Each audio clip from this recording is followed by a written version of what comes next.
Hey now, we are getting over, and I am the Silver King, Adam Silverstein, here to lead you through these hard times.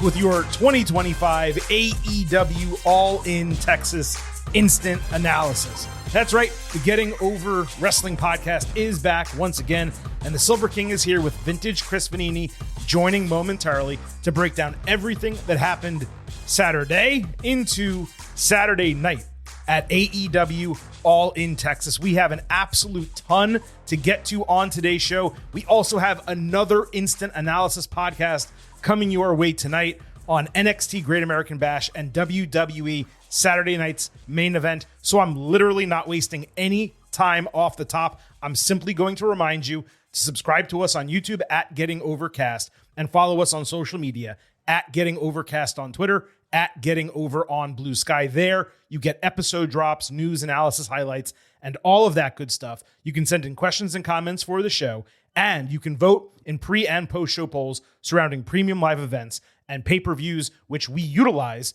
in instant analysis podcasts just like this one. Now, before I welcome Vintage to the fold, I did want to spend 2 minutes on Ring of Honor Super Card of Honor, simply because it preceded AEW All In, and the main events included 4 wrestlers you know well, and they factored into stuff that happened on All In.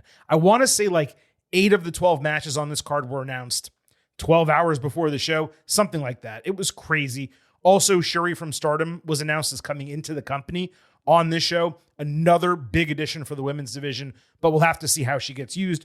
We're going to briefly cover these 2 co-main events. That's it. Then we're going to welcome Vintage, and we're going to get to AEW All In Texas. The Ring of Honor Championship was on the line in the main event. Bandito defending against Konosuke Takeshita. Takeshita tore a portion of Bandito's mask. That way he could nonsensically blade later after a really weak tope suicida spot with a chair. Bandito hit a Poison Rana, cool tope sequence, fairy tale ending, and cattle mutilation. They respectively flipped out of 21-plex and Chaos Theory. Bandito hit the X-knee and 21-plex for a great false finish, and he followed with an avalanche Spanish fly slam. Really sick pop-up powerbomb, double pinfall counter followed. Takeshita then ate an exposed X-knee, but he countered 21-plex into a package tombstone and a wheelbarrow German suplex, adding raging fire. That's a lot of big moves for a 1 count. Then Bandito countered Blue Thunder Bomb into a small package and retained the title. This was a stellar match with a disappointing finish. As someone once said, "Oh, that was a great matchup, but the ending sucked." Everyone will give this 5 stars. It is shy of that at 4.5 stars A for me. No question that these 2 are incredible wrestlers, but with limited story, the unnecessary and ridiculous blood spot, and then the weak finish simply done to protect Takeshita, it simply cannot make it into my upper tier this year. Awesome main event, a must-watch nonetheless. Then we also had the Women's Championship, Athena against Thunder Rosa. Athena delivered 4 different Uranagis stylistically that I really liked. One of them was crazy dangerous into a table right near the barricade. Rosa had a triangle choke locked in with the ropes, so Athena pulled her down with a Liger Bomb and then tapped her out with an awesome-looking back choke submission. This was the baseline for women this weekend, because obviously we knew there's an entire Evolution show coming up, 2 big women's matches at AEW All In Texas. I went 3.75 stars B+, but this was super entertaining. And if you're going to go watch Bandito and Takeshita, I highly suggest you watch Athena and Rosa as well. All that said, promised it was going to be just about 2 minutes. Time to welcome in Vintage Chris Vanini. Before we fully get to him, I do need to remind you that here at the Getting Over Wrestling podcast, it's all about Defy. So head over to Apple Podcasts and Spotify. Leave some 5-star ratings on Apple. Take a little extra time. Leave a 5-star written review. If you do, we'll read it live right here on the show, and I truly hope you do that. Why? Because we're doing 2 instant analysis in one night for you. 3 this weekend right here at the Getting Over Wrestling podcast. Vintage, it is time to welcome you to the show, and as we do that, it is time for us to crack open a cold one. And the Silver King appropriately tonight has a coffee lager from Copper Point Brewing in Boynton Beach, Florida, because it is late, way later than we thought it was going to be taping this show. I need some caffeine. I doubt there's any in here. And of course, I need a delicious beverage. And this is one of my favorite beers. What do you got over there? I could probably use that right now. I've just got New Glarus Spotted Cow one of the usuals on here. It's been a long day. Yeah. And so, it's lots been going on here, but we have a lot to break down, and we're going to do it rather quickly because we have so much to do tonight. But for you, what time did you get to the stadium? What time did you get home? I just want everyone to understand what you went through today. Got to the stadium at about 12:30 Central time, local time. We walked out at, actually I tweeted it. We walked out at about 8:00. And you got home at like 9:45? Got home about 9:45 because it was pouring rain after the show in Texas. Had to walk through the pouring rain 20 minutes to my car, then drive an hour home in soaking wet clothes. So that was not enjoyable. That is not the fault of AEW or anything. No. Well, but maybe did it rain the entire time? Because what if it ended 90 minutes earlier? Would it have been raining?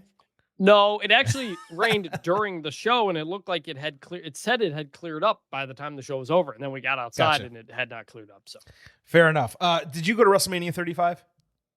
Not 35. I did go to 34, which was another very long one. I went to 35, and this to me, given the length of time, the rain at the end, your story that you told me as we were getting on the air, it feels like the equivalent. Like you experienced your WrestleMania 35, though I would say I think this was a better show than that, but that's a conversation for the end of the program.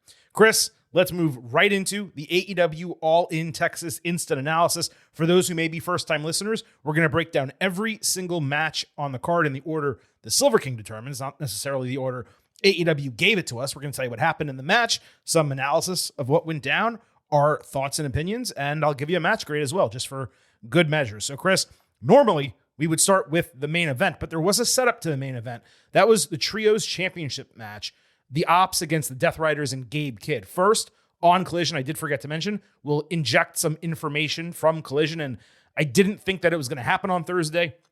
I didn't think much of what happened on the show would matter. For the main event, there was a segment on Collision that very much mattered. Everything else we'll go through quickly. So on Collision for the Trios Championships, the Riders cut basic promos on the champions. Kidd was allowed to speak for the first time. I figured he was officially part of the group, but he's still not. He's named separately. Kidd then beat Katsuyori Shibata in 10 minutes with a low blow and a pile driver. None of the Ops said Shibata's back, despite two Riders being out with Kidd. I just thought that was dumb. And it was like, I don't know, a C+ low B match. So in terms of the Ops and Death Riders with Gabe Kidd from All In, this opened the show. I thought that was an odd decision. I'd probably have gone with one of the gauntlets and run this second, but the spot of the match was Powerhouse Hobbs on Claudio Castagnoli's shoulders. He caught Wheeler Yuta flying. He countered a Doomsday move into a rotating power slam. Sick move. Samoa Joe ultimately grabbed Yuta off the ropes for a muscle buster, and they retained the titles. The heels attacked immediately after the bell. Joe got a chair wrapped around his neck and stomped. But it's funny because the dude is so large, the spot didn't actually do anything. The chair didn't even close on him, but that's okay. Joe got boarded and stretchered out. Now, the match was more straightforward than expected. The post-match attack was precisely what I assumed and I detailed on the Ultimate Preview. I saw that people hated this, but you'll remember my presumption was doing something like this would create an opening in the main event for bigger returning stars to help Hangman Page, as opposed to the Ops, given the numbers were already even going into the show. They had to figure out a way to put Hangman at a deficit when it came to babyface help. I guess Hook returns and the title gets freebirded to him. Joe goes and shoots Twisted Metal. 3.25 stars and a B for the match.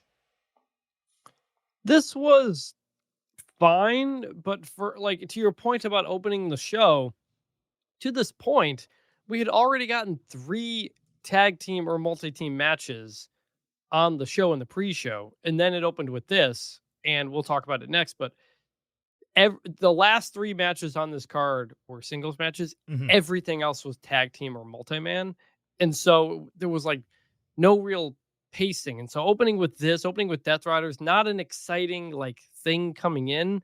So like it was fine, but all that really mattered was the post-match to set up the main event. Exactly. And that was the AEW Championship being on the line. Jon Moxley defending against Hangman Page in a Texas death match.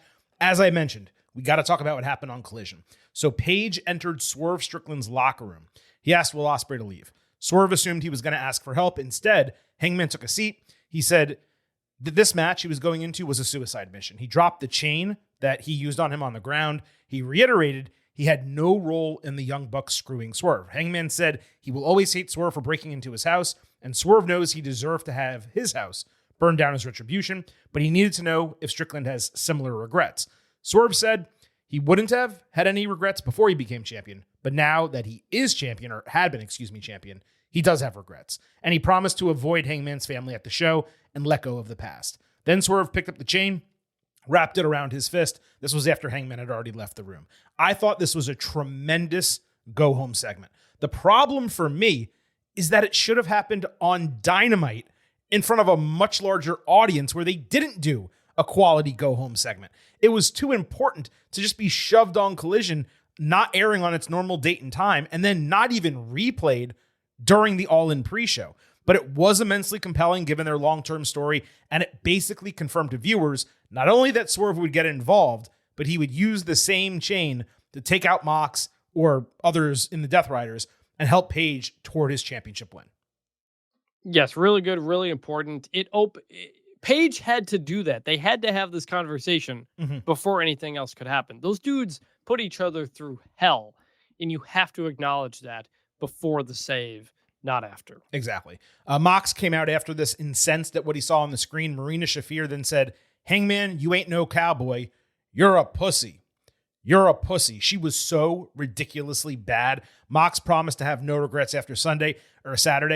I thought this was just completely unnecessary. Hangman Swerve, that segment should have ended the build right there. You don't need Mox getting the last word, especially because he's been cutting excellent promos every single week. I'm just going to fast forward to the match, Chris. So again, this main evented All In Texas. Hangman had some woman whistling at the start of his entrance while Mox drove out in a massive truck with a logo on his vest that, let's just say, it looked like something else. Hangman came out of the face tunnel, which was notable, and Chris got the theme that he wanted.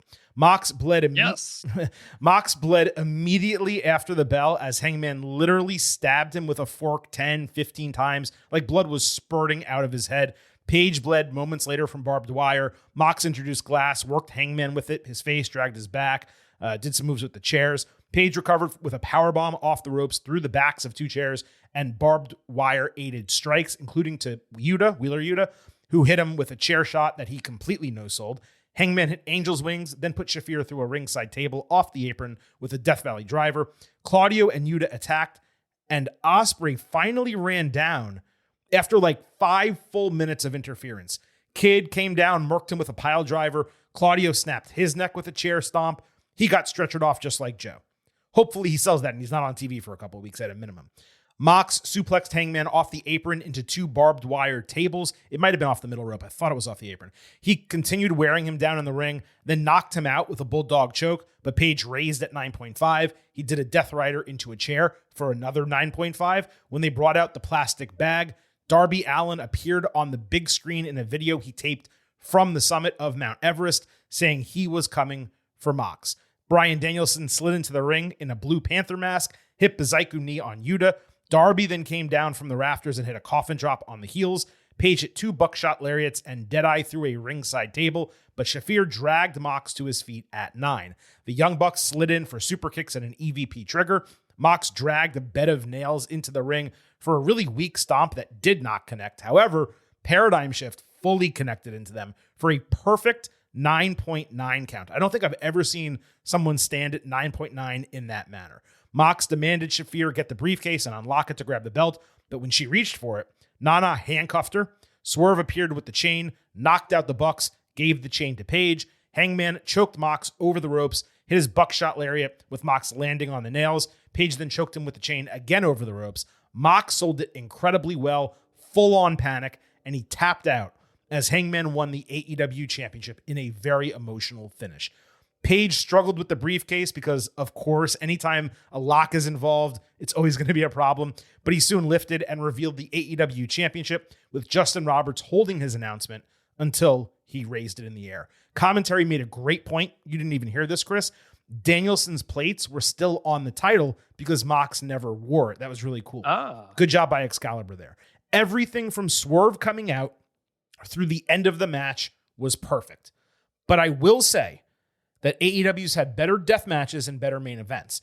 The biggest issue was the ridiculous, nonsensical delay in the faces helping Hangman. I think it was 12 to 14 minutes from when the interference started to when Ospreay came out. And then it was even more time until Darby and Bryan showed up. The Darby video was absurd. In kayfabe, it told the heels he was coming. In reality, it gave away his surprise return. Imagine if instead of them doing it that way, they had actually turned the lights off and he just dropped from the rafters with a spotlight or something like that. So I found the booking of this match to be extremely convoluted when it came to all of the helpers, the timing and the execution of all of it. However, the setup was perfect with the way Joe and the Ops were taken out earlier, and most importantly, the right people showed up. Bryan, due to being asphyxiated, Darby, due to his long-term feud, and Swerve to continue the extended story arc with Hangman. Mox was the star of the match for me. His selling was incredible. It was his best match in years, and maybe one of his best all time straight up. Page was Page. He was really good, but he didn't actually stand out to me in this match. The blood and gore, I didn't mind it at all. It's a death match. Everything done was relatively normal and appropriate given the stipulation. The only thing I would have done without was the fork spot at the very beginning. That was cringeworthy, and I just always want the blood to come naturally through the work, not through someone literally stabbing another person. The rest was all good. Plus, the utilization of the chain with the same finish as their first match, that was poetic. It was well conceptualized. Cody's Avengers Assemble, this was not, but it was AEW's facsimile, as we thought on the Ultimate Preview, and it worked really well. Most importantly, the title changed, and the reign of terror is over. I didn't love the match, but I did love the final 5 minutes. I'm at 4.5 stars and an A, but in no way could I ever go A+ for this. It had too many flaws, and the actual wrestling itself wasn't up there. Apples to apples, it paled in comparison to the WrestleMania 40 main event, but was it great in its own right? It absolutely was. Yeah, this was fantastic. I'll give it an A-. Mox and Hangman, they didn't coming in, they did do a great job of building the two of them, but the story was bigger than that. The story was that Death Rider had taken out so many people, and the whole reason Moxley had the belt in the suitcase and everything was just everybody else has to up their game and stuff like that. And so toward the end, I was you could have told kind of a bigger, what about Paige's whole journey back to this moment, winning it and losing it, becoming a drunk, all these kinds of things. There was more story to tell. They told a good story, but there was so much more you could have just tapped into. The beginning of the match, first off, yes, we got the correct Hangman entrance. I popped huge when they happened, as I called on the Ultimate Preview. Good call. We're 2 seconds into this match and we're stabbing each other with forks. And I'm I literally turned away. Both my brother and I did. We just literally turned our I don't blame you. We could not. Yeah. I hate that stuff. I hate it. I hate it. I hate it. All In is where Mox did the spot where someone hammered the freaking things into the top of his head a year or two ago. I just immediately takes me out of it, man. I hate that stuff. That's not wrestling to me. Go do that in CZW. Don't do that at the beginning of your main event of WrestleMania. It was completely unnecessary. You want to get to blood? Just do a normal wrestling thing in Blade. I'm pretty sure Page bladed early in this match because the barbed wire wasn't doing its job. So it might have been a blade. Yeah, maybe I missed that. It didn't matter. It's totally unnecessary. So, but then it gets going and then it gets really good. And the Death Riders come out and we go, okay, business is picking up. It just, the staggering of it all was weird. Why does Ospreay come out by himself, get taken out, and nobody else just comes out for a while? In theory, why is Swerve not also coming out? Why is Swerve waiting to the end to come out? Or sorry to interrupt you, but Mark Briscoe, or all the people who were fighting the Death Riders for years. No one's there ready, Yeah, or just to your point though, that happens, and then you get stretchered away, and a long amount of time goes on. Yeah. And I'm also thinking in this moment, why are the Death Riders just not beating up Page? There's no DQ. Why don't they all just continue to beat up Page? They do the whole thing, they beat up Ospreay, and then they're just standing at the side of the ring again, and we're doing this a regular wrestling match. I was no, there's a reason it all has to happen together, because otherwise if you go too slow and you have a lot of dead time, you're just thinking to yourself, well, why aren't they just continuing to beat him up like they were a minute ago? And, it's just Mox. So that was a little bit weird. And Bryan Danielson coming out, huge, unexpected pop. That was like, we were, the video happens and you're thinking Darby. By the way, the video, you could see it on the screen above the ring. It wasn't on the stage. So technically, there was nothing for Mox to be distracted. I thought it was on the stage. Are you sure? It was not. No, Oh, looked. okay. It was above him, but the thing is so big he can't. You can see still it. hear it though, right? It was through the PA. You can hear it. Okay. You can hear it. Yeah, but that was again little thing. But Danielson coming out it made all the sense in the world after it happened, but I didn't even think about it because all the people who interfered were specific people who had specific issues with the Death Riders. They tried to murder Bryan Danielson with the plastic bag. So when they bring out the plastic bag and then he comes out, makes sense. That was great. I did enjoy that. I think it was like a day or two ago at Starcast, Bryan Danielson had said, I think, that WWE didn't want him to do the yes chant. And then he just did it a ton. Had the whole baseball arena doing the yes chant. It was pretty good. And then Darby coming down, rappelling down like Sting. Great idea. Great moment. He didn't actually do anything to Mox, which I found interesting. Right. Unless I'm missing, he just distracted him. And then they fight the Death Riders. He took out everyone else. Yeah. Funny thing about that. So where everybody left after the brawl was right below us. So Darby jumps onto Claudio's back, like, to fight him. But then Claudio just starts like running, a good 50 yards to the exit through the crowd. And Darby's like, work punching him and stuff like that. But it looked like Claudio's just giving him a piggyback ride. That's funny. Out of the thing. I posted the video on my Twitter on the way out of the arena. It was pretty funny. But that was good. And then ultimately the finish, they got it.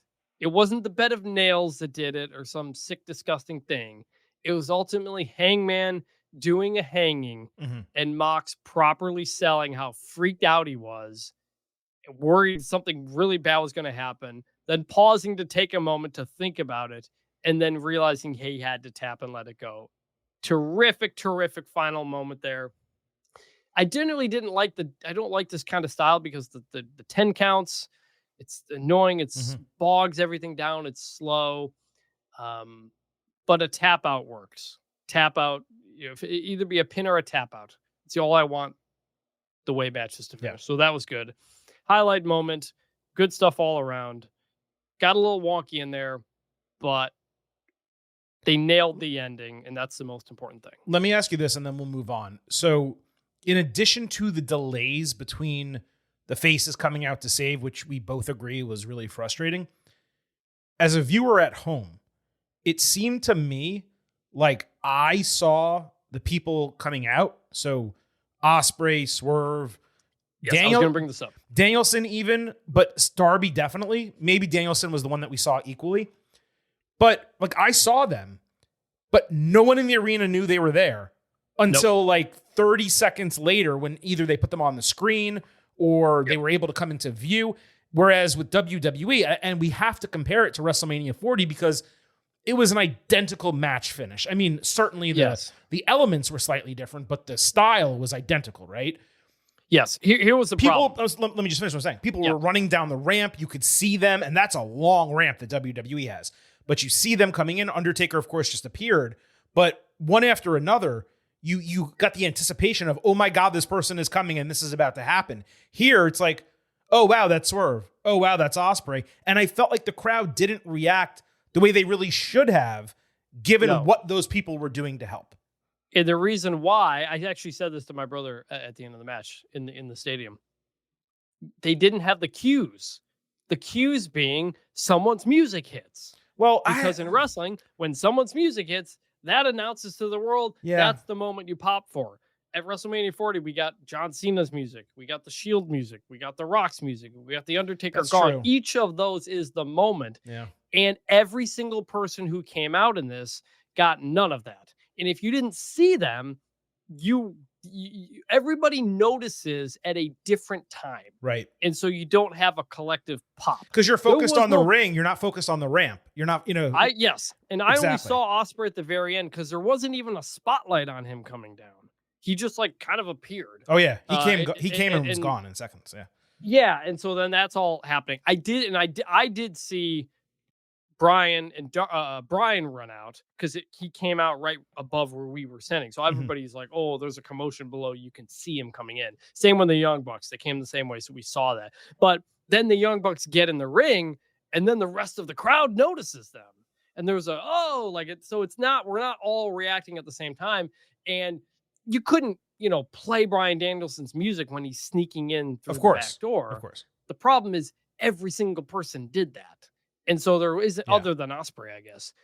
So it's like, it's just a production choice to not book this in a way where you play everybody's music and everybody has something there to react to. Everybody does a run-in type of thing. And like, it works, in kayfabe, but it's also less of a moment because there's less of a pop, because there's less of a collective understanding at the very moment you need them to understand something. Right. It's much more realistic this way. No question. But I mean, again, I would have done Darby coming down from the rafters. The lights go out, which has been established, by the way, as a Darby Sting thing. The lights go out, they come down. Like we've seen it many times.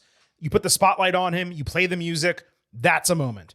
I'm okay with not doing it for Brian and Ospreay. You got to do it for Brian, though, because he's got the music that's most. No, but he's the one sneaking. He's the one you don't expect at all. He was wearing a mask. You don't want him coming down the ramp. So because he was coming in from the crowd, you don't do it that way.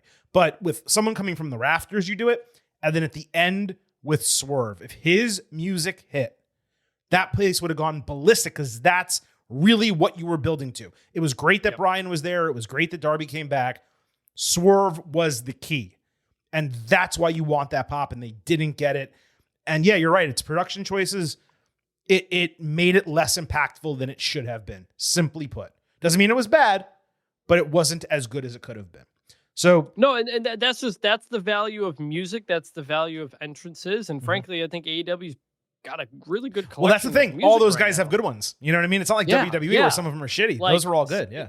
Yeah. So it's fine to do it. I get it, but just like, it's a little thing that would have made everything feel bigger. It is. Now, look, we got a lot more still to talk about, so I'm cutting us off and we're moving forward, especially because we have another show to do. But let's move to the Women's Championship. Toni Storm defending against Mercedes Moné. This was third to last, which shocked me, straight up.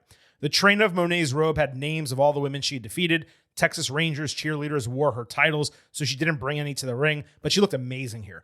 Storm's presentation was awesome too. I'm not going to waste time describing it. Dual chance at the bell. Toni sniffed and spanked Mercedes, did her dance, and shook her ass. Luther was also regularly involved early, which kind of sucked, but it got heat. It slowed down significantly after an exciting start. Moné hit 3 amigos, but Storm blocked the frog splash, hitting hip attack and Storm Zero for an arm lift false finish. I want you to keep that in your mind. 1 Storm Zero, arm lift false finish. Then she locked in a crossface chicken wing and munched on Mercedes, her vagina. First time that's been uttered on this show. Monet Maker led to a really nice 2.9 false finish and Toni's nose bleeding. Storm hit double underhook Liger bomb and I believe an over-the-back cutter, which was really cool. Toni escaped Statement Maker and hit 4 consecutive Storm Zeros, her finisher, for a regular false finish. Come on. Mercedes was immediately able to recover for an STF. Toni eventually full mouth kissed Mercedes, hit an avalanche Storm Zero, and got the 1-2-3 to retain the title. What surprised me most is that Mercedes did not get more false finishes herself. Toni, I don't want to say she dominated, but she got the majority of the offense in this match. Monet may not have creative control if you believe everything everyone says, but only losing after you kick out of 6 finishers, 1 regular, 4 consecutive, and then an avalanche style, plus tons of other signatures, that does not help one beat those allegations by any means. Definitely thought Mercedes would win the title here, especially given what happened in the Casino Gauntlet, which we'll talk about in a moment. So the winner surprised me, but this was excellent from bell to bell. Greatest women's match of all time, as they claimed it would be coming in? No. a 20-minute potential A+ match that was arguably the best in AEW history for their gender? Yeah, you bet. Not only that, it was my match of the night. Yeah, it was that or another one. These were the two that absolutely stood out. And I should note, as I did before, so this was the first singles match on the show 5 hours into the One-on-one match, you mean? Yes. Yes, one-on-one. Correct. It's one-on-one. 5 hours into the show, if you count the pre-show. So it was refreshing for one. And they tore it down, man. Like, it was great. And you knew they would. They're two of the best. It's everything you would expect. I would give this match an A, probably like 4.5 stars. Mm-hmm.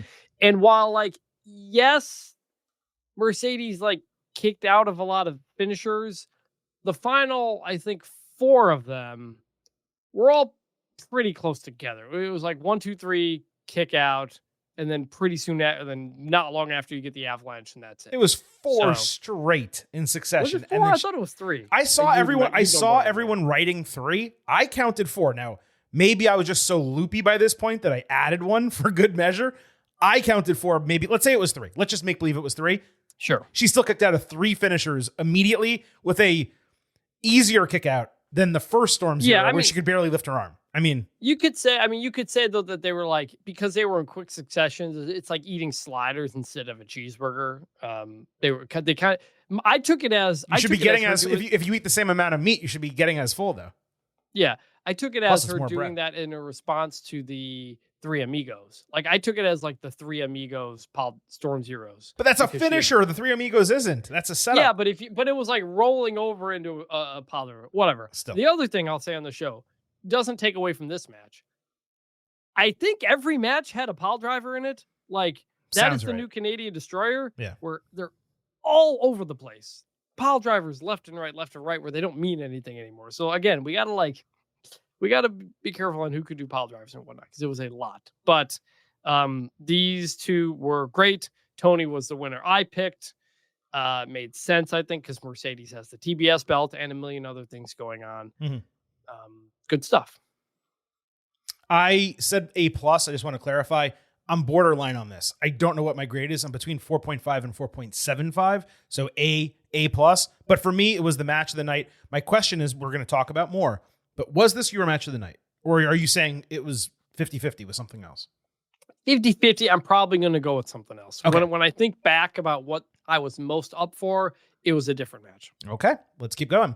The Unified Championship, whatever that means, was on the line. Kenny Omega defending his international championship against Kazuchika Okada's Continental Championship. I did want to mention off the bat, I didn't realize this going into the match. I realized it coming out. Historically, when you have a Continental title on the line in a match, there's no interference. But there was interference in this match. They never said it was Continental rules, so that's fair play. It's not a criticism. But because the title was on the line, it probably should have been. And so the match would have been better if it was. And Tony Khan did mention that at the end of at the post-game or the post-show press conference. Mm-hmm. I saw someone posted. He basically said because it had not been announced that it was Continental rules, he let it slide. Okay, I mean, should have been though. But all right, this was the penultimate match, what you would call the co-main event, with Jim Ross and Don Callis. 5 people were on commentary. You didn't have to hear that. Lucky you. Kota Ibushi was ringside as well. Okada got a normal entrance. Omega got an ornate, dragged out one with someone singing his theme and a pyro Omega symbol that didn't fully light. Lots of aura for it, though, no doubt about it. The crowd seemed crazy hype at the bell, as it should have been. Okada went after the diverticulitis early, which again is not a thing that you can do, really. Omega hit 3 V-triggers and a full Nelson avalanche something. Turning suplex, I guess. Okada landed on the side of his head when he came down with that. Kazu countered One-Winged Angel into a tombstone pile driver and a Rainmaker. Omega hit a pull-down German suplex. Ibushi took out Rocky Romero, who ran down after getting speared by a child earlier in the night. Omega then hit One-Winged Angel. Actually, I'm sorry. It was someone else who got speared by a child, but he was involved in the match. I digress. Omega then hit One-Winged Angel with Callis pulling the referee out of the ring to prevent the count. A new referee ran down. Okada escaped One-Winged Angel after another Rainmaker. Business then finally picked up with one of their real hot signature sequences back and forth. It ended with a Rainmaker and Omega taking the 1-2-3. The utilization of Callis, it made a little bit more sense given the protection of Omega, but holy shit, was this match disappointing. Did I do it to myself, given my sky-high expectations? Yes. I don't believe so, Chris. AEW built this match as an epic conclusion to the greatest series in wrestling history. And instead, it was the quote-unquote worst of their 5 matches by a margin the distance of Texas to Japan. Look, everyone in 2025 is much older, but this is the first time I've ever watched Omega in the ring in his entire career and said to myself, that's a normal wrestler, as opposed to that is a special all-time legendary wrestler. A great normal wrestler, but a normal wrestler nonetheless. Okada winning over Omega here was a little bit surprising to me as a booking decision, especially since this was an AEW, but Omega has so little ego as a performer that it wasn't surprising he was okay with it. Creatively, I don't mind as long as the booking coming out of it makes sense. I saw people immediately speculating there'd be another bout and then Omega would get that win. They said it was the last time they were fighting. So like maybe that could happen, but that shouldn't happen. Once in a lifetime, man. It shouldn't happen. Even with Callis there, sending in Romero of all people for an extended interference stretch during an Okada-Omega match was so utterly ridiculous, especially when it's co-main eventing a show. This certainly should not have gone after the women. It should have gone third to last on the card. 4.25 stars and an A. It ended just as it was heating up to the level of what would normally be the middle of one of their New Japan matches. For context on this grade, I consider their 4th match to be the greatest of all time, along with the first short, just underneath that. Both 5 stars plus. The second and third matches they had were both 5 stars in my book. So 4.25 for this. Great, but really disappointing. I told you. You didn't think this interference with Rocky Romero was going to happen. Come on. No, but I said there's no way it lives up to the previous series. Yeah, I knew that. Other matches. I knew that. It can't. I think you said coming in like your floor was 5 stars. Yes, because it had. That was my expectation. These 2 guys, and not surprised. Like the guys just they both don't have it, and they shouldn't have it because that's how age works. Mm-hmm. I agree that it did end right as it seemed to really start to pick up. And that's, I think, what was maybe the most disappointing was that it never really felt like they reached that top gear. That's like, there was it Danielson Okada or Danielson Kenny? I don't know. There was there was a match a while back in AEW where we felt the same thing, where we felt like they never got to that top gear, that they have. I will say, this is the first time I've ever been part of a standing ovation for a match before the match, which was happening on this one. Everybody was literally standing and applauding them before it started, which was deserved. Yeah. Deserved. But, ultimately ended up disappointing, ended up being a solid match, good match, really good match, but nothing close to what it was, which is not surprising. And I know we don't normally talk about the Meltzer star ratings on here, but I just got to ask, do you think he'll still give it 5 stars? Considering this is the feud that got the 7-star match and all that stuff. Out of control. I mean, I don't frankly, because you're putting me on the spot, I frankly don't give a shit because his ratings are ridiculous. But look, if he's being honest, it's not a 5-star match. He'll probably still give it 5. If he's being truly honest and like grading everything the way it should be graded, like doesn't matter who the names are, it's only about what you saw in the ring, then I would say no. Well, yeah. But that's I think there will be. I think he'll probably wind up giving 2 to 3 matches on this show 5 stars. I think you could make an argument for 1, and I just meant this one, the one that got the 6 and 7 stars and kind of blew everything up. I think he has all of their 4 matches at 6 stars or better, and again, just so everyone understands, because if you're listening to the show and you care about star ratings and all this bullshit, just to clarify. My scale goes to 5 because that's where a scale should go. And if a match is incredible, where like I would say it would be even better than the best match I've seen or in the top tier of matches I've ever seen, I give it a plus, just like you would give an A plus, right? So 5 stars plus. And you don't have to worry about 5.75 or 6.25 or 7 or 9 or whatever the F it might be. So that's why I explained earlier, Okada Omega 4 and 1 were both 5 stars plus. 4 is, I think, the greatest match I've ever seen, period. And then 2 and 3 were 5-star matches. They were incredible. This was nowhere close to any of them. This makes it what? 2, 2, and 1? No, I was wrong about that. It's now even. So like I was wrong about it on the Ultimate Preview when I said what it was. Well, yeah, you're correct. Based on what I've seen, this is what I. So yeah, like correct. I'm also not surprised Kenny took the loss there, because then it just makes them even. It made it less surprising, and I wish I hadn't gotten it wrong on the Ultimate Preview, because then I would have said, oh yeah, actually Okada winning would make a lot of sense, because then they'd be even. Yeah. All right, enough talk of star ratings in this match. We got more important stuff to talk about. Swerve Strickland and Will Ospreay against the Young Bucks. The stipulation here was if Swerve and Ospreay won, the Bucks would lose their EVP titles. But if the Bucks won, Swerve and Ospreay would not be able to challenge for the AEW Championship for 1 year. Ospreay got a full Assassin's Creed entrance with Cody Rhodes level pyro, maybe even beyond that. I bet no one was angry about that sponsorship, or all the other sponsorships, by the way, that were on this show. JoJo Offerman, Bray Wyatt's widow, she came out and sang Chaka Khan for Swerve. Ain't Nobody was his first ever entrance theme, but it didn't really seem like people in the crowd knew that. It was... No, here's what we didn't know. Yeah. We didn't know it was JoJo. You thought it was Samantha Irvin? I didn't know who it was. Oh, okay. They didn't announce it. We didn't see on the screen. They didn't show her or anything. There was no camera on her, and there was no. I saw on TV they had the chyron. This is JoJo Offerman. We didn't know who that was, and on top of that, I didn't know the song was for Swerve. Oh, but if they had announced JoJo, would have got a huge reaction. They probably so they didn't say, "Ladies and gentlemen, JoJo Offerman." They didn't say that. No, she just started singing. Yeah, that's weird. Yeah. The Bucks came out on a boat like Washington crossing the Delaware because they were founding fathers. Justin Roberts read a special message. It took forever for this match to start.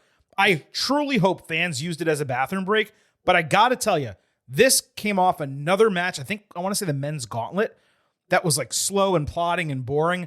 And I was like, oh my God, they are killing the energy in this building. Now, the match was great and that changed. But Chris, going into the bell here, like, am I wrong, or was it just like bleak at that point?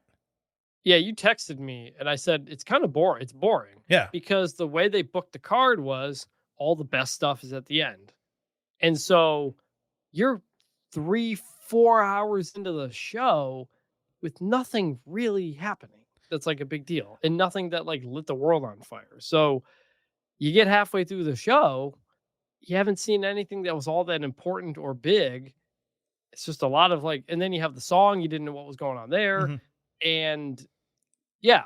And so coming in, I was like, I appreciate, there's a lot to come, but like there's not much has happened. I appreciate when a pay-per-view card is structured so the biggest matches are at the end. I don't really love the idea of like your co-main event opening the show and then your main event closing it, which is what WWE does a lot, though it is different because they only have 5 matches on the card.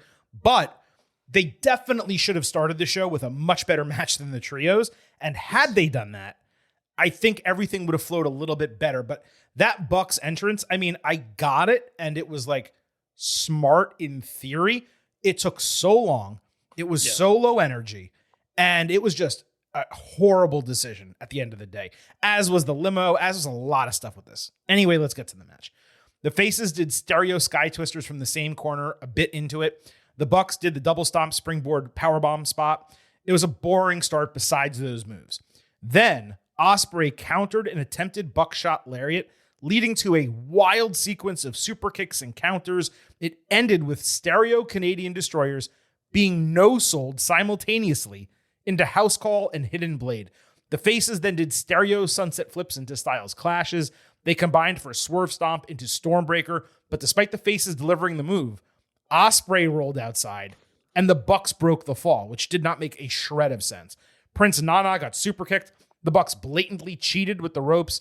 Rick Knox just ignored that. Swerve aided TK Driver ringside. Ospreay took a mule kick low blow, Hidden Blade, and bang for your buck. He tried but failed to counter EVP Trigger, with Swerve breaking the fall. Ospreay accidentally took out Swerve with Hidden Blade, eating a Poison Rana and EVP Trigger for a great false finish that definitely got me.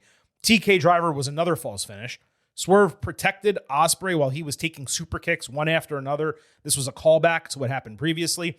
He no-sold those, Swerve did. Then he blocked an EVP trigger.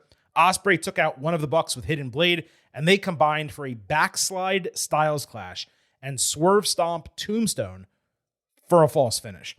Swerve hit one of his best ever Swerve Stomps through the ropes outside. It was the most realistic one he's ever done. The faces combined for House Call Hidden Blade, and they got the win. This match was made for wrestling fans, not named Silver King. There were some incredible sequences, mostly with the faces on offense, but the absurd amount of no-selling, all too convenient coordination, and frankly, some ridiculous false finishes, they prevented me from seeing this as more than a really fun, well-wrestled, and exciting match. Tagging was completely non-existent. It was a tornado match. Those weren't the rules, though. Ospreay was dead to rights, only to suddenly respawn and win a minute later. It was easily the best thing we got over the first half of the show by a mile. But while you'll see people throw 5 stars at this, to mention the person that you talked about, this wasn't anywhere close to that for me. But it was great. 4.5 stars in an A. I give it 4.5. This was my match of the night. It was so much fun. It was everything AEW tag team wrestling is supposed to be, and for a long time was. And I know not everybody loves that. You don't love that. That's okay. I do not. But it's a style, at least, that I associate with AEW that I feel like they very much got away from. And I don't always want that kind of stuff, and I don't always want all the false finishes and some of the no selling and all that stuff. Mm-hmm. But I do when there's stakes on the line and a story, and there was here, because I believed that Swerve and Ospreay would do some things to try to save each other, and that they knew, if they lose, they don't get a title shot for a year. So like the stakes for this match felt proper. Like the stakes for Omega Okada, like a unified championship for 2 belts that don't matter. It was kind of whatever. There wasn't much there. The story of those two was that these two have great matches. The story of this was that like they are fighting for something, and they're going to give it literally everything. And so I can deal with some no sells and stuff like that. This was awesome. It completely changed the night after we were down for the opening first half of the show. Ospreay, the most over guy on the company, in the stadium. The reaction for him, his music, he's got music that has lyrics, so people sing to it. It's fire music. That is very important. It's great. Cody level pyro, like you said. And this is like, that word aura, like he's got face of the company aura when he's out there doing his thing more than anybody else in the company, more than Adam Page. And so I'm surprised, he's in a tag team match on this show instead of going for the world title or something else. But he ultimately came away, for me, still having the best match of the show.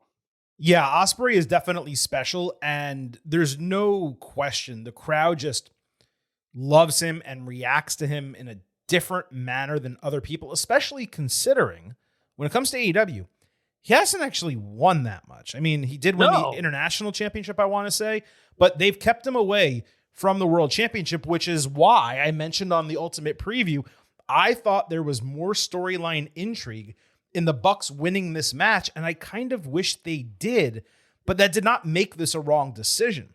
Swerve and Ospreay, they're 2 of the best wrestlers in the company. You generally put baby faces over on a major show, and even though that stipulation is not coming into play, where they can't challenge for the title for a calendar year, that doesn't mean Ospreay needs to suddenly win it at any point before All In London next year. I still believe that's when he's going to win the championship. I think they successfully figure out a way to keep the title away from him for the next year, and they pay it off in that moment because that's what you want. You want that guy in the main event of your biggest show in his home country. No, that makes sense. I understood why you made that pick. Absolutely. Yeah. But to what you said, like Ospreay's been full-time in this company for quite a bit now, like a year or two. And I'm surprised they have not like hurried him up to the top. They have been very, very deliberate. Yeah. If that's the right. Think of it this way. Descriptor. If he had won the title here, he would have won it at approximately, I want to say, the same time that Cody eventually won the WWE Championship, maybe a little bit shorter. If he wins it at All in London next year, it'll be longer than Cody's chase for the WWE Championship since his return, obviously. Yeah, Cody won it within 2 years. Yeah, this is pretty interesting. Men's Casino Gauntlet. Featuring Mark Briscoe and MJF as the first two on Collision. MJF cut a big screen promo telling Mystico he won't even get into the match because he'll have already won. It's clear that MJF Mystico rematch is being built probably for Forbidden Door, maybe a CMLL show in Mexico, and that makes sense. Briscoe also cut an angry, serious promo later saying he'd kick Max's ass, even if he doesn't win. He is so much better when he's serious and motivated than goofy like a redneck clown. Let's get to this match. So MJF comes out in his regular gear for the first time since linking with MVP. He also had a Ric Flair style robe. Entry times for these matches are supposed to be random, but Ricochet and Bandito were out fast after the bell. I thought that was really odd because the entire build for this match was about Briscoe and MJF specifically. I figured we'd get 4 to 5 minutes of them wrestling at the start. Instead, we got 90 seconds maybe. Takeshita and Mystico were next. The latter as MJF was threatening Bandito's mask. They tried the singing thing again with Mystico, and I was glad MVP pointed out on commentary that they're not in Mexico, and it just doesn't hit the same in the United States. They literally paused the match for failed aura farming. It was very odd. Josh Alexander and Anthony Bowens made it 8. He screamed to the heels to suck my effing dick. For real, he screamed that out loud right in the middle of this match. Alexander tossed Ricochet into the air for a Takeshita pump knee. Excellent spot. Roderick Strong and Brody King made it 10, the latter getting a hot tag-esque run. Juice Robinson returned completely clean-shaven in all black. He looked like a completely different person. It was really weird. He looked like Bo Dallas. He looked like Bo Dallas. Gates of Agony got involved for Ricochet. Then the Guns returned to fight them off for Juice. Nice pops for the now face returns. Everyone else in the match just stopped trying. Kota Ibushi and the Beast Mortos were next. Takeshita stopped 21-plex for an impressive double German suplex. We saw Briscoe for the first time in 20 minutes. Max Caster was somehow involved in a number 1 contendership despite losing 12 straight TV matches. Briscoe hit Jay Giller on Strong as Caster was coming down the ramp, with MJF throwing him out of the ring, covering, and getting the 1-2-3. This shit was rough. Multiple problems. Starting with the first half, where the competitors did not attempt falls. Every wrestler involved needs to be aware of the rules. The more people who show up, the less likely you will win this match. They should be urgently and actively attempting to win on a constant basis. MVP called that out to a degree on commentary, and it did improve in the latter half of the match. But this was slow and plodding to a ridiculous degree. There were so many pauses in action, so few high-caliber wrestling sequences. MJF and Briscoe, they were the entire build. Their total involvement together was maybe 4 minutes. The finish was brutal, going from Caster to the pinfall in 15 seconds. It literally ended with a thud. This match type, it had been straight nails for AEW since it debuted until today. 3 stars B-, and that is purely for the occasional high-quality sequences that were interjected here. I was at a C or C+ until the very end of this match. It very much felt like we got to get as many people on the show as we can. And that's what a battle royal typically does. And so the result was nobody's really going for the win in the first half because you got to get the people in the second half. At least that seemed to be the idea. No buzzer for the countdown was weird to me. I don't know if they just didn't want it to feel like the Royal Rumble. Probably. 3, 2, 1 silence was a little bit odd. Well, it was 3, 2, 1 entrance music, which... Well, no, there was a delay. It wasn't 3, 2, 1, boom, the music hits. Fair. There was time for a buzzer that didn't happen, and then you get the music. So, ultimately, it was what it was. No big surprises other than Juice Robinson, I believe.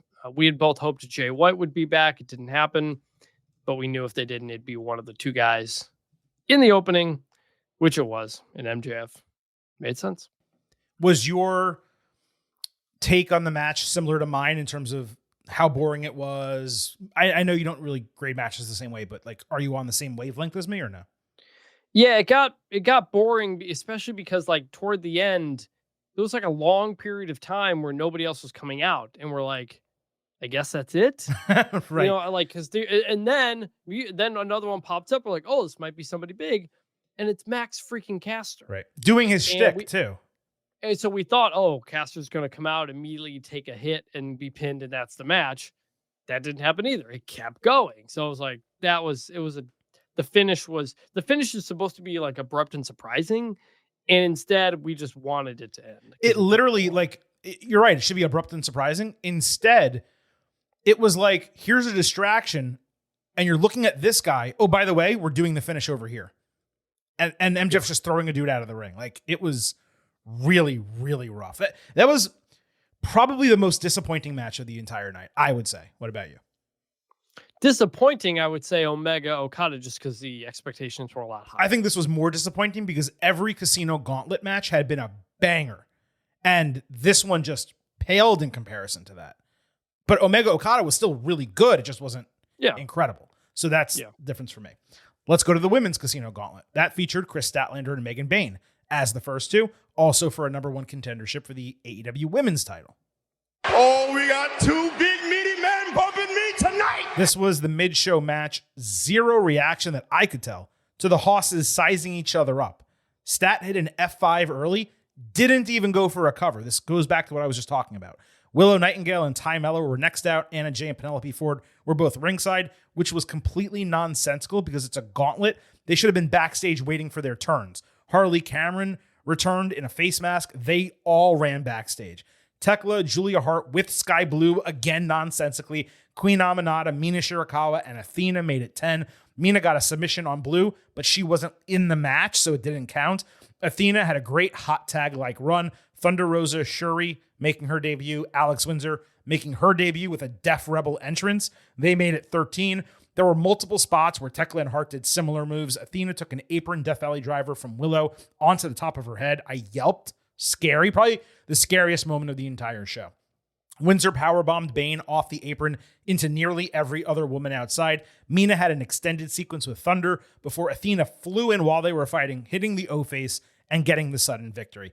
This kicked the shit out of the men's match. Way more consistent and entertaining. The lone absurdity was all of the seconds coming down. I mean, it was odd that there were 13 women in the match, but only 3 actually factored in.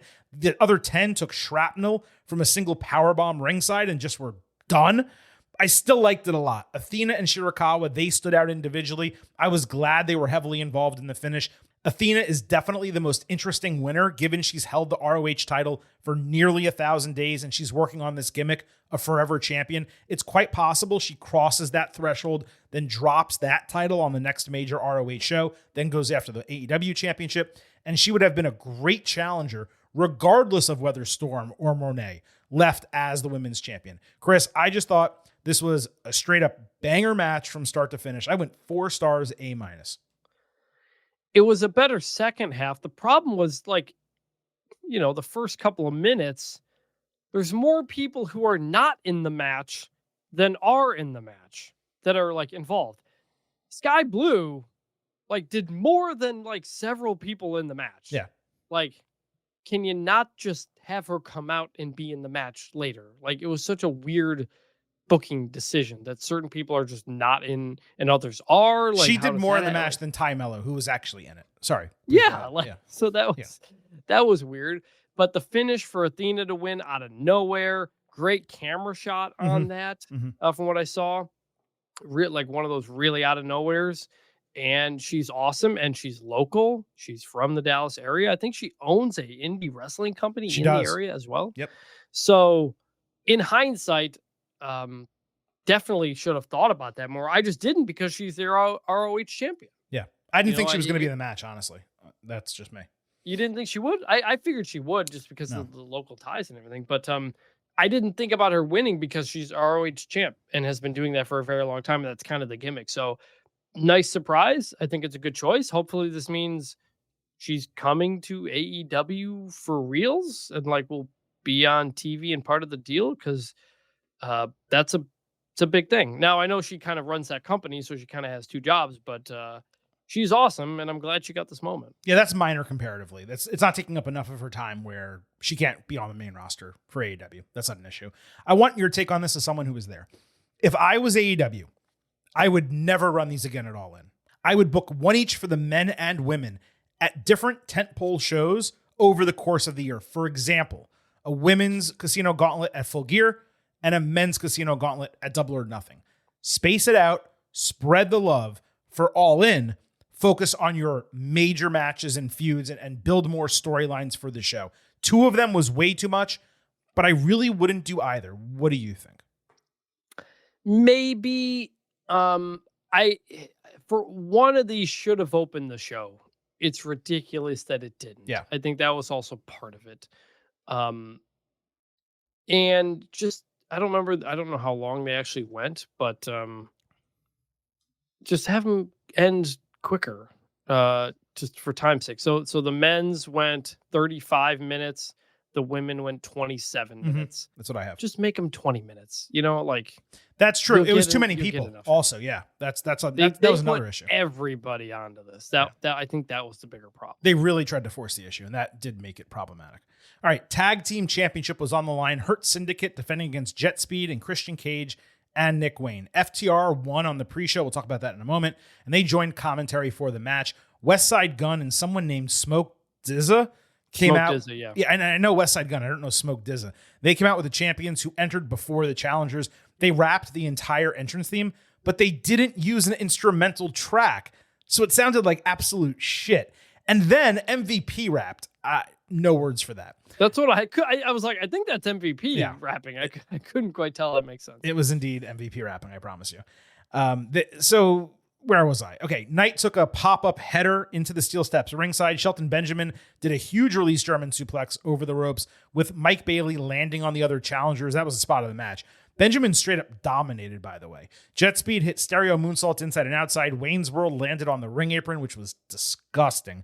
MVP then distracted, preventing a Christian Cage fall. Tagging was largely irrelevant, but better than the prior match. Wayne got drop-kicked off shoulders over the ropes into others. Lashley shoved Christian into FTR, then literally shoved FTR. Lashley then shoved Christian into FTR. I'm not even joking. 1, 2, 3 in a row on the ropes, and then he speared Christian, and Hurt Syndicate retained the titles. Well, that was a great matchup, but the ending sucked. I enjoyed parts of this match, some big-time spots that I didn't necessarily expect, despite the high-flying nature of 3 of the 6 dudes involved. The biggest issue was Lashley not selling, even for a second, the 3 concertos he took to his knee on Dynamite. It's like they forgot about it. Syndicate retaining was the right move, no doubt. We talked about it. It's hugely positive that a real tag team feud looks to be coming on the back of this. But yeah, man, the finish left a lot to be desired here. I'm at 3.5 stars and a B.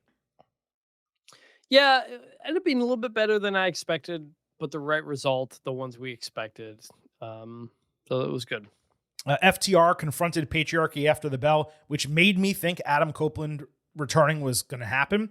Instead, Wayne turned on Christian, hitting him with Kill Switch, and FTR started helping him with a concerto. And I'm like, okay, maybe Copeland's not going to show up. Maybe he's going to, return on Dynamite or something like that. But, Wayne's holding this chair, doing, ready to do concerto, and he's waiting, and he's waiting. And like a minute later, Copeland's music does indeed hit. Despite a surprise return that was not planned, he had a mountain of pyro queued up. He took an hour to get to the ring. He had Spike with him, and he had a microphone firmly in his back pocket. Cope speared everyone. He cleared the ring. Then he lifted Christian up and said, "Go find yourself," before walking out, which was incredibly corny, but it did make sense. Christian grabbed Spike, which Cope left in the ring for some reason, and then the segment for me faded out. Nice swerve for me here. Like I said, I went from expecting Cope to thinking it would happen on TV as retribution, to then Cope actually surprising here. The storytelling was all sensible, from Wayne turning on Cage, given the way he treated him, to Cope going after FTR, to Cope not going after Cage again because of their long-term friendship. And the move to reunite them as Edge and Christian for Cope's retirement run, I presume, it's the right move. I'm guessing they win the titles in Canada at that scheduled show. But when it comes to AEW, again, the lack of logic involved with the return stuff, as I detailed, it was absurd. As was Cope basically pulling a Jeff Hardy here. His friend's getting the shit kicked out of him. He's going to take a concerto, and he's partying on the entranceway on his way to the ring. If you don't think about that stuff, the moment was perfect. If you do think about that stuff, well, it wasn't. Yeah, like I was fine with the way it all played out, except for when someone comes in for the save, but they do a full entrance. That's the thing that always pulls me out of it. I didn't think about Edge returning, Cope returning, until Wayne turned on Christian. Mm-hmm. That's when I was like, oh, Edge is going to come in and make the save on Christian. That's interesting. But like, everybody kind of booed Nick Wayne turning on Christian, but like, it was a face turn. He's in the right. Like, yeah. Christian has treated him terribly. So he abused him. I was like, why is it being portrayed here like Nick Wayne is the heel for doing this? He is absolutely not in the wrong, but FTR is helping him out. And then Edge to make the save, and I'm like, I don't think Christian is redeemable yet. So I was glad he didn't fully team up with him. Right. And I thought, go find yourself, and the way he said it, the way you said it, was really nice touch. It was a great misdirect mid-word, essentially. Yeah. And I mean, it was corny, but it was appropriate. It was fine. Yeah. It was fine. I'm fine. Like, I saw Superman over the weekend. I'm fine with corny. Like, okay, don't say it. I didn't see it. No, I'm just saying, like, corny can fit, and that fit. And so now instead of just doing this, well, I know it would have been a moment, but it wouldn't have been a deserved moment. So now you got a story to tell. I like it. Yeah, there's definitely a temptation to do a big reunion on a major show, but Christian absolutely has to earn it because right now he's irredeemable. He spent the last 3 years, making fun of people for having dead fathers. And not to mention hurting Cope and turning on people and screwing people over. You can't just have Cope come back and lift him up and say, hey, we're all good. Forget all that other bullshit. Not to mention, wasn't there a contract cash-in deal that cost Copeland a title? A lot of shit happened. They pulled up the ring. Yeah. A lot of stuff happened here. Your point was fantastic. That was a babyface turn by Wayne and Kip Sabian. Christian abused and mistreated this kid since the day they got together. But Nick's the bad guy? Now go home and smoke some more crack. I mean, the fans booing him. Get a life, please. What are you talking about? I understand that they love Christian and all that. I get it. But that was a face turn. I just want to be clear about that. Yeah. Let's move on. The TNT Championship was supposed to be on the line. Adam Cole defending against Kyle Fletcher. First on Collision, Paragon beat Don Callis' family, and there was a stare down after the bell. We find out before All In is about to begin, Adam Cole has not been medically cleared to compete. The match got changed to Kyle Fletcher, Sammy Guevara, Dustin Rhodes, and Daniel Garcia for a vacated TNT title. First of all, Cole has the worst luck I can remember for a wrestler. Maybe only matched by Tegan Nox. But the replacements for this match were insane, okay? Just on the base of it. Guevara and Rhodes had no business being involved. They were doing double duty. They already wrestled on the show. Garcia literally lost a number one contendership to Fletcher clean. That should have eliminated him. But given the story with Cole, I was okay with him being involved. I know the men's gauntlet had a lot of folks booked, but I just imagine one or two of them could have been pulled out. Plus, what about Roderick Strong or Kyle O'Reilly wrestling in Cole's place? Not that O'Reilly needed another title match, but they're his faction members. They're all grouped together. They could have represented him, or they could have gotten the opportunity because he's a member of Paragon. I just feel like the choices could have been done better. Again, this was coming into the match. I'm just giving my honest opinion. Now, Cole came out before the match legitimately upset and crying. He said he has some health problems that are not allowing him to compete.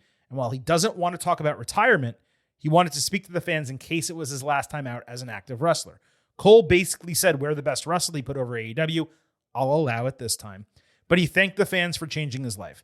Paragon came out to hug him, and he concluded by doing the whole Bay thing to end it on a positive note. Garcia hugged Cole on his way to the ring, and you could see him saying, thank you so much for everything. I love you. And he said a lot more stuff. It really felt like Edge after WrestleMania. But here's the thing. Tony Khan called it an injury after the show, saying Cole chose not to wrestle, and they thought he was going to be able to go. He just didn't feel well Saturday morning. Now, perhaps that means it's concussion related. Perhaps that means he has an illness, but he thought he could wrestle one more match through it.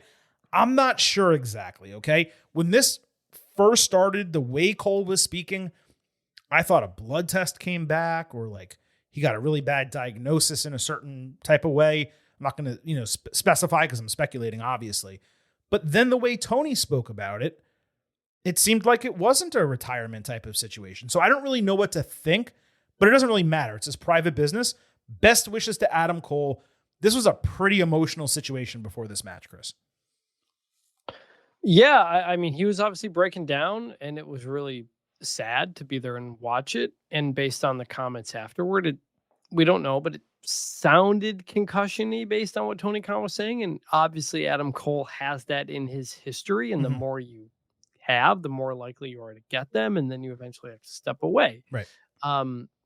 So TBD on that future, but considering the many, many issues he's had on that front in the past, hope it's not the end. If it is, one of the best guys to do it, who maybe didn't quite get to that top level at the biggest companies the way we thought he seemed destined to, but just bad luck kept getting in the way. So unbelievable. Hope he's okay. It was nice to have Paragon there with him. Man, he's just had the absolute worst of luck pretty much almost since coming to AEW, and it's just every step of the way something happens. I know he obviously took that Kyle Fletcher power bomb off the side where he kind of missed and hit his head, and I know what people thinking maybe that's what did it. Looked really bad. That was weeks ago, though, but yeah, that was really bad. But I mean, like it's of course done a ton since then, so that's the thought. So yeah, man, it sucks. It really sucks. It does. Guy just turned 36. He should be having 10 more years in this industry at least, and yeah, it's a really shitty situation. So the match. Gnarly Spanish fly off the apron early. Dustin hit a Canadian Destroyer and Crossroads later before all three faces hit the unnatural kick on Fletcher. They rang his bells. Rhodes broke a Guevara fall after GTH, leading to an argument between the teammates. Fletcher hit Garcia with an apron bomb, which led to his convulsions in the number one contendership. This time, he bounced right back. Rhodes ultimately caught Garcia in a small package and won the TNT title. The crowd didn't react immediately, but then they realized it was Rhodes and a Texas hometown kid. And I think you can confirm, Chris, that the cameras probably focused on him crying in the corner. So they really came alive for his celebration. His nephews, one of his nephews looks a ton like Dusty, and he was wearing that baggy jean shirt, just like Dusty did. It really messed me up. I'd never seen that kid before. I'm like, oh my God, that is Dusty Rhodes. And the Von Erichs also came out. They lifted Dustin on their shoulders. I just assumed Fletcher was going to win, given the change in the match. But this was a better decision for the moment. Rhodes doesn't need to hold it for really more than a week, but definitely not more than a month. Should probably get one successful defense. I'd have a bigger problem with it if the TNT title meant anything, but it hasn't in years. So might as well let him get a moment in the Lone Star State. It also bookended the segment with two completely different emotions. One, obviously sadness. Another, surprise euphoria. The match, 2.5 stars C. It was probably the weakest on the entire show. I couldn't tell at first who won the match in the moment, because there was a couple people kind of in there at that spot. But yes, once we realized Dustin wins, great moment. Everybody comes out. They kind of almost do the Cody thing last year. Everybody picks him up, and you got family and stuff like that. When it wasn't Cole, when Cole gets pulled and they put the new people in, my thought was Dustin at that point, because it's in Texas. Even though I thought they would call off the 8-man tag in the pre-show. They did not. I don't know why. You didn't. I mean, it all worked out, but it's very, very not important compared to if you're going to have Dustin Rhodes win the TNT championship. So that was that. That was good. In that case, if you decide we're going to have Dustin win, then you're not putting Roddy Strong or Kyle O'Reilly in the match. You don't want someone else of course. to be that. Well, so that's ultimately, that's Vision being 2020 in retrospect. I was given my take before the match actually happened. Yeah, obviously. Also, I read, I think this is true. Dustin Rhodes' first singles title since 1999 Intercontinental Championship. That sounds right. Yeah. Which is wild. He's won a lot of tag team championships, Mhm. but that's wild. Great story, really cool moment for him. Yeah, it's his first singles title, if that's correct, which I believe it is, in 26 years. It's also kind of strange that a 56-year-old Dustin Rhodes is holding 3 championship belts in 2025. This one's going to come off in fast, but it's nevertheless odd. So let's just make that clear. There were 3 pre-show matches. I'm going to run through all of them quick. You can let me know if you have any thoughts. Outrunners against FTR. Outrunners and Jet Speed first beat FTR and Patriarchy in an 8-man match on Collision. It was Jet Speed that beat FTR with Kevin Knight hitting a UFO B+ match. Lots of fun for an 8-man. On All In, FTR won by cheating with their feet on the ropes, improving to 2-0 over the Outrunners. A far cry from their first match. I want to say on Collision last week. It was not nearly as good as that, and it was a solid way to end the kickoff, but just left a lot to be desired. Big Boom, AJ, and the Conglomeration fought Don Callis family. This was built on Collision 48 hours before the show. AJ's son, Big Justice, got shoved down ringside, which was actually pretty cool that he took a bump. He was then allowed to do a spear in the ring. I said earlier it was Rocky Romero. I think it was Trent Beretta, with AJ powerbombing Rocky for the win. It was fine for the pre-show. I was personally bored. We also had Sons of Texas with Kevin Von Erich against Shane Taylor Promotions. Kevin signed an AEW Legends deal this week, despite, never being a part of AEW. This should have been done a month ago so they could promote him being at the show. Really odd decision. The Faces won with Kevin putting the Iron Claw on Anthony Ogogo, either in the finish or after the finish. I had it on mute. Fun fan service stuff. None of this was notable to me, Chris. Did you see anything different being there live?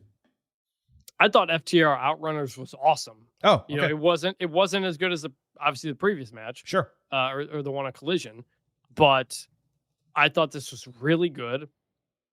Probably top 4 match on the show. Really? And okay. Yeah. And Outrunners are crazy over. They are, yeah.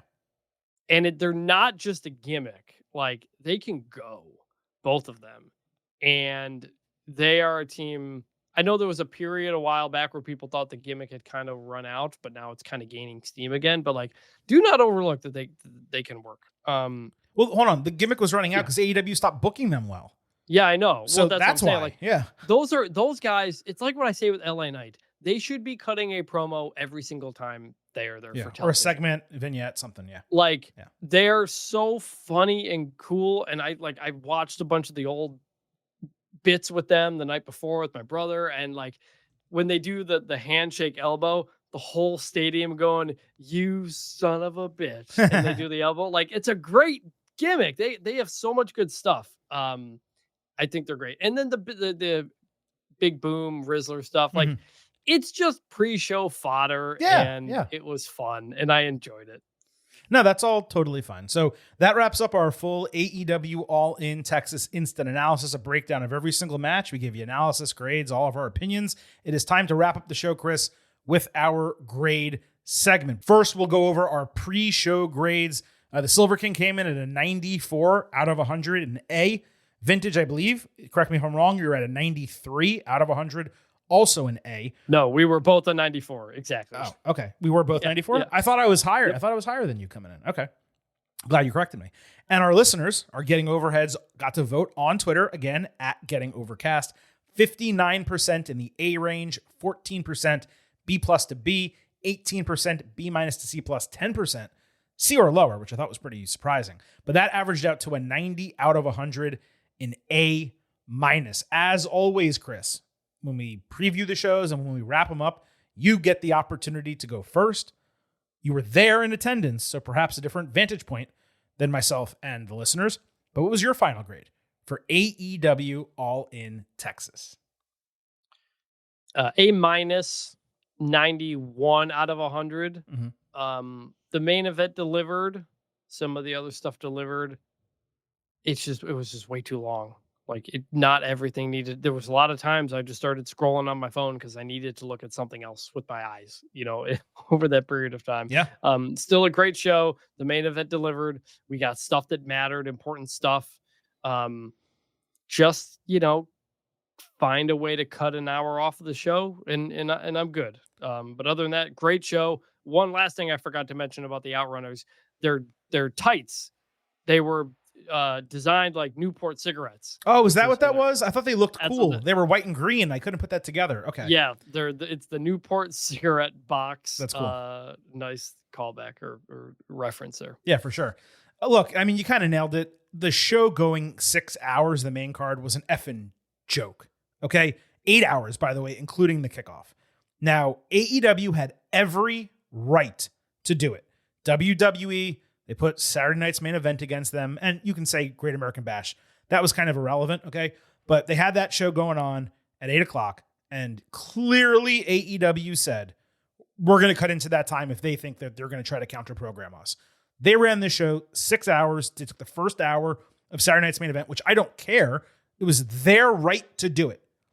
But it was ridiculous. This was just as taxing as WrestleMania 35. It was bad then, 6 years ago when WWE did it, and it was bad now when AEW did it. You simply do not need to run a show that long. And if you're going to, start it at 1 o'clock. I mean, I don't mean the pre-show at 1 o'clock, the main card at 1 o'clock. What you do is if you really want, you run a 90-minute kickoff and a 5-hour card, and you got a 6.5 hour show instead of 8.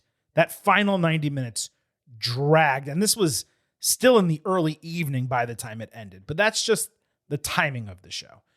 The first half, up until you got to Swerve and Ospreay against the Bucks, it was a, C show. Like, I may have given the matches grades in the B minus range, but it was slow, plodding, super boring. Luckily, it picked up significantly with that match, and it concluded extremely well. But when you're doing an entire show grade, you got to take everything into account, not just the main events. So while, to different levels of appreciation, I enjoyed that match, the women's gauntlet, and the 3 main events. I can't go higher than A-. I'm right there with you, but I'm even lower. I'm at a 90 out of 100 in A-. I couldn't take myself seriously saying there was so much of that card that was boring, so many matches that underdelivered, and sure, the last 3 were great to different degrees, but 2 of the 3 underdelivered to my expectations, even though they were great. So that's why I'm at a 90 out of 100. And Chris, our listeners are getting overheads. They're right there along with us. 33% said A+ to A, 30% A- to B+, 24% B to B-, 13% C+ or lower. That averaged out to an 89 out of 100, a B+. So we came in at 94, 94, and 90, and we exited at 91, 90, and 89, pretty much right in the same level. And I love it when our grades are close, but they're not identical. And I'm glad we all kind of saw the show the same way. But, look, I got to tell you here, we're taping this show. We're publishing it much later than we expected, hours later than we expected to be publishing this show. And it's WWE's fault primarily, but AEW as well took what could have been a tremendous day of wrestling for fans and made it extremely difficult. First, with WWE counter-programming AEW, ridiculously cannibalizing their own stuff. It's stupid. And then with AEW running a 6-hour marathon main card to cut into Saturday night's main event. It's entirely AEW's right. I have zero problem that they did it. Let me be crystal clear. But it absolutely sucked for me. And I presume, because you still have some stuff to watch too as we finish this show, it's not great for you either. It didn't suck. I would have. If we weren't doing shows on the other stuff, I probably would have just skipped some and just not watched it. But obviously got back and watched it for the show. Right. I ultimately had a lot of fun. Biggest problem was I think 3 matches in the first 2 hours of the main card. Like that's just you gotta go quicker than that. That's all. That's you shorten the first half of the show, and then you're good. It's all it was. But still, really good time. AEW is very much back on track after a down period, kind of a year ago. And hopefully all these changes and big winners and new faces and new people on the top continues that momentum forward. No question about it. Now let's get out of this show because guess what? We have another instant analysis to come. But I also want to remind you that on Sunday, we're going to have your WWE Evolution. instant analysis. And because you pretty much have 12 plus hours, depending when you listen to this show, maybe even more than that, don't miss our WWE Evolution Ultimate Preview, which is in our podcast feed. But also later tonight, we're going to have your WWE Saturday Night's Main Event and NXT Great American Bash instant analysis. That's 3 episodes in 2 days, 6 episodes in 6 days. That's what we do for you right here on the Getting Over Wrestling podcast. We provide that performance-enhancing audio for your ear holes. And if you want to thank us, you can remember, I happen to love the number 5. I hope you do as well, because for $5 a month or $50 for the entire year, you can become an official Getting Overhead. Just visit buymeacoffee.com/gettingover. Sign up. You'll get bonus audio, the fastest 5 minutes in professional wrestling, instant reactions to every major show, and exclusive news analysis every week. Again, that is buymeacoffee.com/gettingover. Please also don't forget, It's all about the 5. so head over to Apple Podcasts and Spotify, leave a 5-star rating on Apple. Take a little extra time, leave a 5-star written review. If you do, we'll read it live right here on the show. Subscribe to us on YouTube at Getting Overcast, and follow us on social media at Getting Overcast on Twitter, at Getting Over on Blue Sky for episode drops, news analysis highlights, and all of that good stuff. I appreciate all of you listening to the show tonight. We have another one coming before we hit the hay, and a third on Sunday for WWE Evolution. On behalf of Vintage Chris Manini, this is the Silver King Adam Silverstein signing off and leaving you with just 3 final words. Bye for now.